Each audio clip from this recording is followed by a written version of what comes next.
So in today's video, I'm going to talk about very much how to release this arm. Many golfers get this movement fundamentally very wrong, and once you understand how to release the arm correctly, it's going to make a massive difference.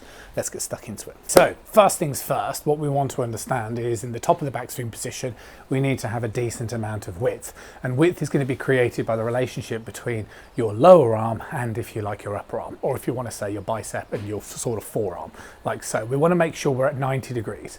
If we get a little bit too narrow like this, then we're going to struggle to really introduce a lot of the skills that we're going to learn from today's lesson. So backswing, 90 degrees. Now, first thing that we need to understand is that as we initiate the downswing, you're going to allow this arm or this relationship to straighten. So see the way that my forearm immediately moves away from my bicep as I initiate the downswing.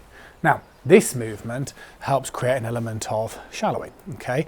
So what happens with a lot of golfers is if you pull down like this is steepening. If you move your forearm away, can you see the way this creates an element of shallowing? So when we're doing this movement, we want to be aware of the feeling of allowing the arm to straighten, but we need to make sure that your forearm is pointing up towards the sky.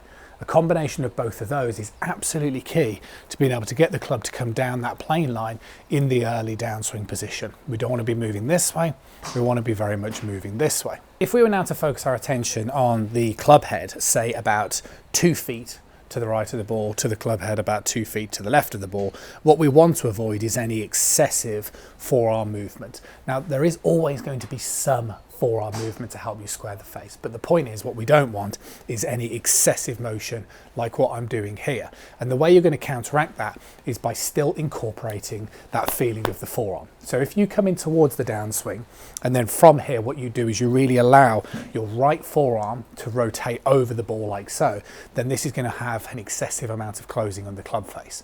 Now what we want to do is you want to keep that feeling of that right forearm pointing more up towards the sky, even in towards this position here, okay, like so.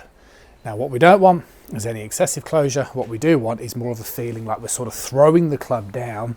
So once we've hit the golf ball, we still want to get this feeling that this forearm is still pointing very much up towards the sky. So the feeling that I like to get my students to do is the feeling of throw.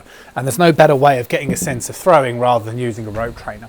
So the idea of using a rope trainer as we start the downswing is we want to feel like the rope is moving very much outward.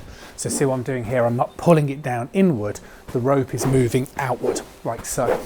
Now as I'm moving that rope outward, what I'm also going to do is make sure that my upper arm is moving to the side of my body.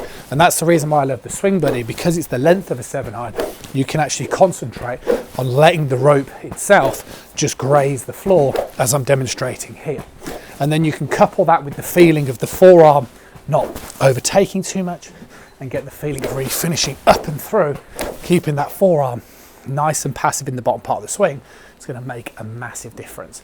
Work on it. For those of you that don't do this, you know the Swing Buddy is obviously an option. The other thing you can do is just take the weight of a club, turn it upside down and try and get that feeling of, see what I'm doing here? You can hear that sound like so. Work on it. I'll see you soon.